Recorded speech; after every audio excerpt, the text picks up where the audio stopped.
نحمده ونصلي ونسلم على رسوله الكريم أما بعد فأعوذ بالله من الشيطان الرجيم بسم الله الرحمن الرحيم اهدنا الصراط المستقيم صدق الله العلي العظيم۔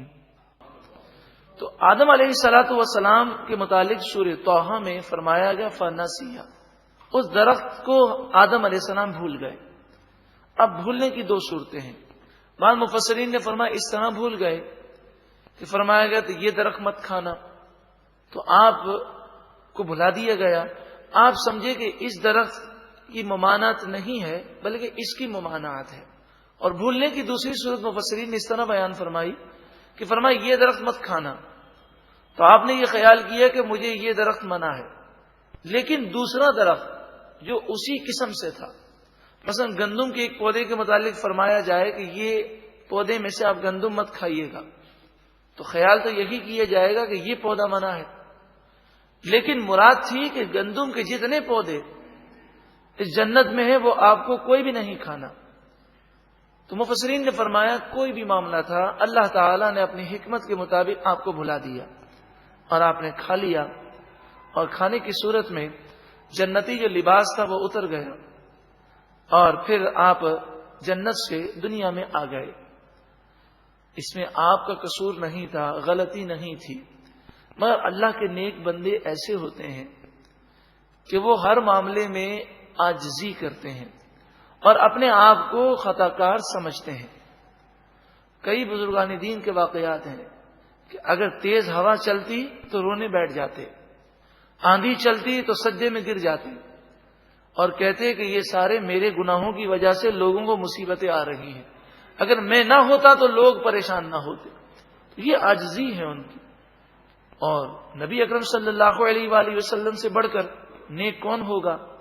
آپ فرماتے ہیں دن میں 100 مرتبہ اللہ سے معافی مانگتا ہوں، استغفار کرتا ہوں، توبہ کرتا ہوں، حالانکہ آپ تو گناہوں سے معصوم ہیں، بلکہ جس کی طرف آپ اشارہ کر دیں، جس کے لیے دعا کر دیں وہ بھی جنتی بن جائے۔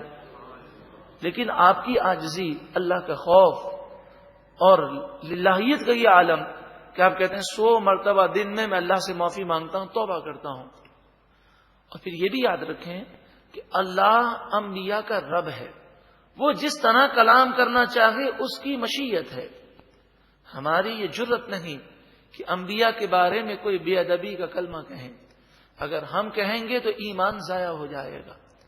وہ رب اور نبی کا معاملہ ہے، محبوب اور محب کا معاملہ ہے۔ ہم اگر ان کلمات کو سند بنا لیں تو وہ کلمات ہمارے لیے بے ادبی ہیں کہ ہم بے ادبی کرنے والے شمار ہوں گے اور ایمان ضائع ہو جائے گا۔ اس کو یوں سمجھیے کہ باپ بیٹے سے یا محبت کرنے والا اپنے دوست سے بہت ساری باتیں کہہ دیتا ہے، لیکن وہی بات اگر کوئی دوسرا ریپیٹ کرے تو وہ ناراض ہوتا ہے۔ یہ سمجھانے کے لیے آپ کو ایک مثال دی گئی، فَوَسْوَسَ لَهُمَا الشَّيْطَانُ، پس شیطان نے ان دونوں کو وسوسہ دیا، لِيُبْدِيَ لَهُمَا مَا وُورِيَ عَنْهُمَا مِنْ سَوْآتِهِمَا، تاکہ ان کی شرم کی چیزیں جو ان پر ظاہر نہ تھیں وہ چیزیں ان پر ظاہر کی جائیں۔ وَقَالَ مَا نَهَاكُمَا رَبُّكُمَا، اور کہنے لگا کہ تمہارے رب نے اس درخت سے عن هذه الشجرة، اس درخت سے جو منع فرمایا ہے، الا ان تکونا ملکین، تو یہ جو منع فرمایا ہے کوئی حکم اس وجہ سے نہیں کہ اگر کھا لوگے تو گناہگار ہوگے، بلکہ اس لیے منع کیا کہ اگر تم کھا لوگے تو تم دونوں فرشتے بن جاؤ گے، او تکونا من الخالدین، یا تم دونوں ہمیشہ جنت میں رہو گے۔ تو اس وجہ سے منع کیا گیا، یہ حکم کوئی حرمت کا نہیں ہے۔ وَقَاسَمَهُمَا إِنِّي لَكُمَا لَمِنَ النَّاصِحِينَ، پس شیطان نے ان دونوں کے سامنے قسم کھائی اللہ کی اور کہنے لگا بے شک میں تم دونوں کا خیر خواہ ہوں۔ آپ اللہ والے تھے اور اللہ والوں نے جب شیطان کے منہ سے اللہ کا نام سنا تو آپ کے تو وہم و گمان میں بھی نہ تھا کہ کوئی اللہ کی جھوٹی قسم کھا سکتا ہے. اور پھر جب اس نے یہ ساری باتیں کی اور پھر آپ نے یہ بھی خیال کیا کہ وہ درخت آپ کو یاد نہ رہا تو آپ نے خیال کیا کہ یہ درخت تو شاید منع نہیں کیا گیا تھا اور ویسے بھی یہ ہمارا خیر خواہ بن کے قسمیں کھا رہا ہے کہ یہ درخت کھا لیں گے تو بڑے فوائد ملیں گے، تو اس درخت کے کھانے میں کیا حرج ہے. وہ آپ نے درخت کا پھل کھا لیا. کئی روایتیں ہیں کہ وہ کون سا پھل تھا. مشہور یہی ہے کہ وہ گندم کا پودا تھا.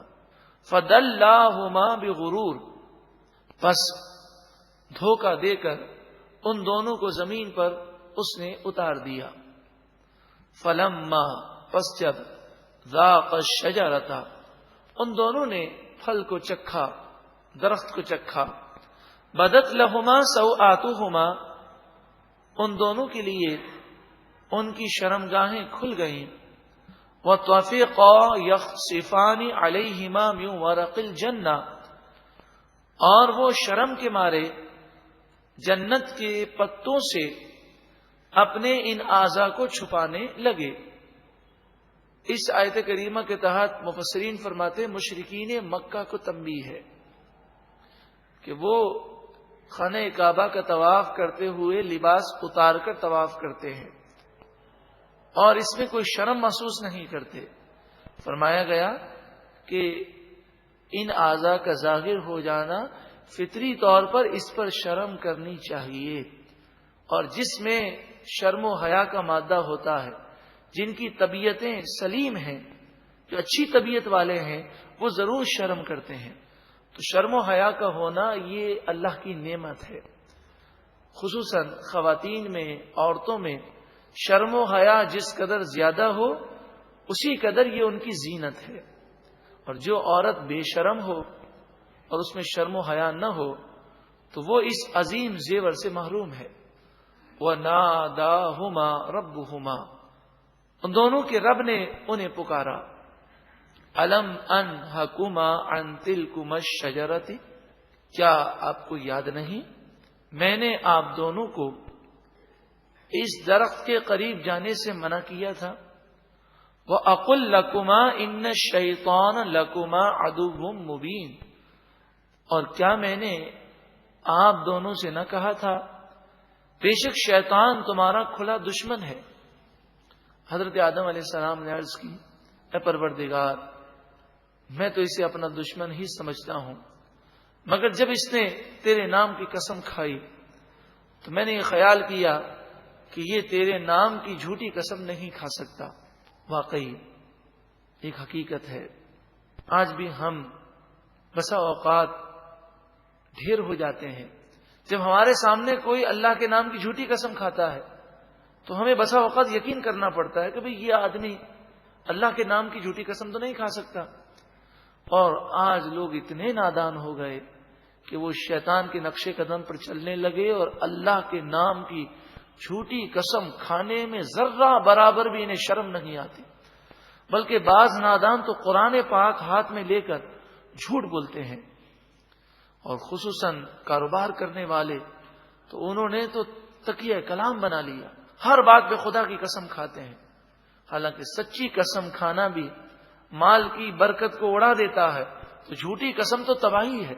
اس کی ایک چھوٹی سی مثال اکثر دی جاتی ہے کہ ان سے کوئی گاہک کہے کہ یہ مال ذرا سستا کر دیں، یہ آپ 100 روپے کا دے رہے ہیں، مجھے 80 روپے کا دے دیں. حالانکہ 70 روپے کی خرید ہوتی ہے، فوراً جھوٹ بول دیتے خدا کی قسم 90 روپے کا تو مجھے آیا ہے. اس کے فائدہ کیا ہے؟ صرف یہی کہ وہ شاید دھوکے میں آ جائے اور 85 روپے میں یا 80 روپے میں خریدنے کا مطالبہ نہ کرے. وہ کہ چلے 90 کا آپ کا آیا ہے تو 95 میں دے دیں. صرف چند روپوں کی خاطر اللہ تعالیٰ کے نام کی جھوٹی قسم کھائی جاتی ہے. حالانکہ روایتوں میں آتا ہے کہ جو جھوٹی قسم کھاتا ہے اس کی آخرت بھی تباہ ہوتی ہے، دنیا بھی تباہ ہو جاتی ہے. قالا، دونوں نے عرض کی ربنا، اے ہمارے رب، ظلمنا انفسنا، ہم نے اپنی جانوں پہ ظلم کیا، وَإِن لَّمْ تَغْفِرْ لَنَا، اور اگر تو نے ہماری بخشش نہ فرمائی، وَتَرْحَمْنَا، اور ہم پر رحم نہ کیا، لَنَكُونَنَّ مِنَ الْخَاسِرِينَ، ضرور بضرور ہم نقصان اٹھانے والوں میں سے ہو جائیں گے۔ یہ اللہ کے نیک بندوں کی عاجزی ہے اور ہماری حقیقت ہے۔ ہمیں تو یہ دعا کثرت سے پڑھنی چاہیے۔ واقعی ہم نے گناہ کر کے اپنی جانوں پر ظلم کیا ہے۔ کوئی اس دعا کو بنیاد بنا کر اگر یہ کہے کہ حضرت آدم علیہ السلام نے عرض کی کہ پروردگار ہم نے اپنی جانوں پہ ظلم کیا، تو کوئی کہے کہ حضرت آدم علیہ السلام ظالم تھے، نعوذ باللہ من ذالک، یا انہوں نے گناہ کیا، نعوذ باللہ من ذالک، اپنی جان پہ ظلم کیا، اس طرح کے الفاظ اگر کوئی اپنی طرف سے کہے تو علماء نے فرمایا کہ وہ کافر ہو جائے گا۔ کہ یہ اللہ کے نیک بندے ہیں، وہ جو عاجزی کے کلمات کہیں یہ ان کی شان عاجزی ہے، شان بندگی ہے، اور اللہ تعالیٰ جو فرمائے وہ رب ہے، وہ خالق ہے، مالک ہے، وہ جو چاہے فرمائے۔ ہمیں ادب کرنا لازمی ہے۔ ہماری یہ مجال نہیں کہ ہم اس واقعے پر کوئی قرآن پاک اور احادیث سے ہٹ کر کوئی تبصرہ کر سکیں۔ بعض نادان لوگ ایسی نادانی کرتے ہیں، بیٹھے بیٹھے کلمات کفریہ بک دیتے ہیں۔ بعض لوگ تو اس طرح بھی کہتے ہیں، کوئی غلطی ہو جائے اور اسے کہیں کہ دیکھیں آپ نے پھر غلطی کی، تو وہ اس طرح کہہ دیتا ہے بھئی ہمارے باپ آدم علیہ السلام نے بھی گناہ کیا تو ہم نے بھی کر دیا، نعوذ باللہ من ذالک، ہم میں کیا فرق ہے؟ تو اس طرح کے کلمات کہنا یہ کفریہ ہے کہ نبی کی توہین ہے۔ اللہ تعالی ہمیں انبیاء اور اولیاء کا ادب عطا فرمائے، با ادب با نصیب، بے ادب بے نصیب۔ قال اهبطوا بعضكم لبعض عدو، اللہ تعالیٰ نے فرمایا کہ آپ سب اتر جائیے۔ یہ اہبطوا جمع کا صیغہ ہے، یعنی آپ بھی جائیے، آپ کی زوجہ حضرت حوا رضی اللہ تعالی عنہا بھی نیچے جائیں، اور آپ کے پشت میں جو آنے والی نسلیں ہیں وہ بھی نیچے جائیں۔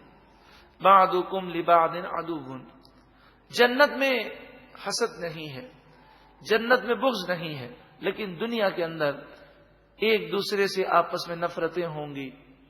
وَلَكُمْ فِي الْأَرْضِ مُسْتَقَرٌّ، اور تمہارے لیے زمین میں عارضی ٹھکانہ ہوگا، وَمَتَاعٌ إِلَىٰ حِينٍ، اور ایک وقت تک برتنا ہوگا، دنیا کا فائدہ اٹھانا ہوگا۔